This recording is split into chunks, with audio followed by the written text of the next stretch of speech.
இப்போ எங்களுக்கு பிரச்சனை என்னன்னே தெரியாது. அதனால உங்களுக்கு தெரிஞ்சுக்கிட்டு அதுக்கேற்ற மாதிரி நாங்கள்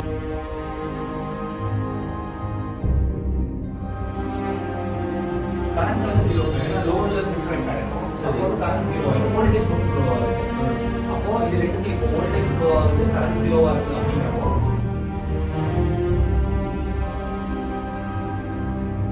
ஃபால்ட்டு கரண்ட் அதிகமாக ஃபால்ட் லெவல் பக்கத்தில் இருக்கும். இந்த இடத்துல நம்ம சப்ஸ்டேஷன் இருக்குது, 4 கிலோமீட்டர் லைன் இருக்குது. ஃபால்ட்டு கரண்ட் வந்து பார்த்தீங்கன்னா ஒரு 300 அப்படின்னா எவ்வளோ ஃபால்ட் இருக்கும்.